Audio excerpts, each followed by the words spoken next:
if the dollar loses its status as a world reserve currency, that is the pillar that underpins American supremacy, then the military pillar, which is the other pillar of American supremacy, will fall away as well.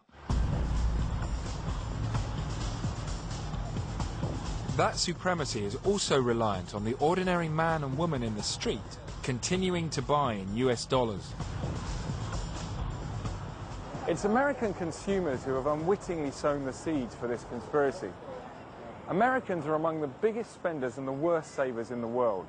Buy now and pay later seems to be their motto. US national debt is now $7.7 trillion, and the entire debt of the whole country is an incredible $43 trillion. The average American now spends a record amount of their money just paying off the interest on all their loans. So if the petrodollar collapses and interest rates rise, the bubble will burst, and then the stage is set for national bankruptcy. If that happened, that would really be catastrophic for the dollar. It would be bad enough just to have a switch into the euro little by little, but if there was any big switch of these trillions of dollars accumulated in U.S. investment, it would really be catastrophic for the U.S. economy. We may be set back more or less permanently. When you have that many dollars unleashed, you would have a massive devaluation, massive inflation. The whole world economic order would be changed, and the United States would really be in a world of hurt. Teetering on the knife edge of financial meltdown, the US has always needed to keep a firm hand on the trading of its oil dollars. But in November 2000, the most serious attack on the sacred dollar was about to take place.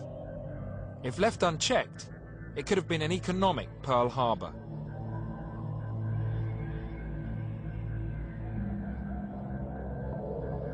After years of struggling under crippling sanctions, Saddam Hussein decided to use the one WMD that no one had ever looked for or even thought about: the euro. There was a guy once named Saddam Hussein who said, I'm kind of mad the United States bombing me, and Britain too, so I'm going to sell oil in the euros. Came out and said that in the fall of 2000. It's a big secret here in the United States. With the mighty dollar's position as the world #1 suddenly under threat, did a ripple of fear go through the Bush administration? From 2001 to the very beginning of the war, Iraq exported about 3.3 billion barrels of oil. We bought 2.5 of those billion. We bought 2/3 of the oil, but we had to pay in euros. We couldn't have the Federal Reserve. The Federal Reserve cannot print euros, so we have to sell GMs to Europe to get the euros, or whatever we sell to Europe for goods and services in order to get the euros to buy the oil from Iraq. So the petrodollar recycling system began to break down. So according to this theory, Saddam Hussein signed his own death warrant. President Bush had no choice if he wanted to save his country. He quickly placed Iraq on his list of axis of evil nations. And with invasion plans already in place, the inevitable soon happened.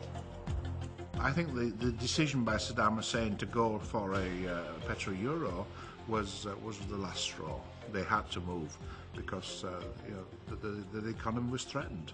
And this is what you need to look at, the whole aspect of Middle Eastern oil. The economies of Europe, the economies of the United States and the economy of Britain were threatened by Saddam Hussein's decisions. With the Iraqi oil industry firmly under US control, there was just one final task left to do to complete the conspiracy and save the dollar. The other big secret is the first thing the Bush administration did when they took over Iraq in May of 2003 was immediately reconvert Iraq's oil transactions from the euro back to the dollar, even though from an economic perspective it was in Iraq's favor because the euro was worth about 17% more than the dollar. So he basically wiped out 17% of their entire profits by going back to the dollar.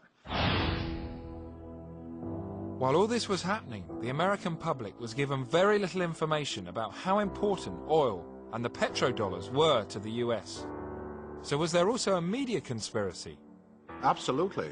Was there a media conspiracy? Absolutely. But you have to understand how the media works in Washington. If you go against this administration, they pull your credentials tomorrow.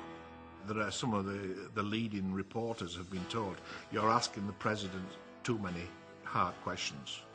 And they've been said, if you don't stop asking these hard questions, you will have your credentials pulled. If you get your credentials pulled, you don't go to press conference in the White House. The reporters know the rules. Even those who are sympathetic and who understand the truth and the reality also recognize that should they try to project the voice or allow the voice of those who have the position not of the loyal opposition to the empire, but those who really are exposing the empire, that they will be silenced themselves. Re-elected for a second term of office, George W. Bush seems intent on staying in Iraq and keeping control of the country's oil. The petrodollar appears to be safe, but one other country has dared challenge the US control of the black gold.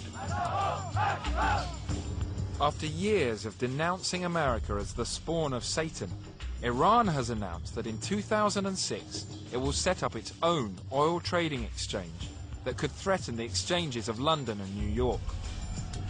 Worse news for Bush and his all-conquering dollar is that Iran intends to invite all of the world's oil producers to trade their oil in euros. The same scenario that happened in Iraq is beginning to repeat itself. I'm afraid it's deja vu. This is what we've done with Iraq. Guess what? They are up for a big surprise. Iran is unlike Iraq. Population-wise, Iran is more than double Iraq. As far as the terrain and the territory, it's a harsher country. You know, it's mountainous, resistance could be incredible. They were hoping that the invasion of Iraq would send a message to other countries that are contemplating going off the dollar standard. You know, that obviously hasn't worked out the way they intended it to. So it remains to be seen how far they're prepared to go in order to protect dollar hegemony. And the unthinkable is already starting to happen. Saudi Arabia, which has the world's largest oil reserves, is showing an interest in switching its oil trades into euros. If Saudi Arabia makes the switch to euros, all other oil-producing countries will follow suit.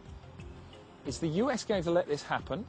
Is America going to stand by and let countries switch to euros, so America then loses its place as the world's superpower and loses all the money it gets in petrodollars? And if not, how far is the US going to go to stay number one? We could look upon the invasion of Iraq as a good thing. On the other hand, we could look at it at the beginning of World War III. So there you have it. From WMDs to US dollars to securing global oil supplies, everyone seems to have a take on why we went to war. Now, according to the White House and Downing Street, the war was about freedom and democracy. But according to one explanation, an alternative theory, it was a huge conspiracy designed to secure nothing less than US global supremacy.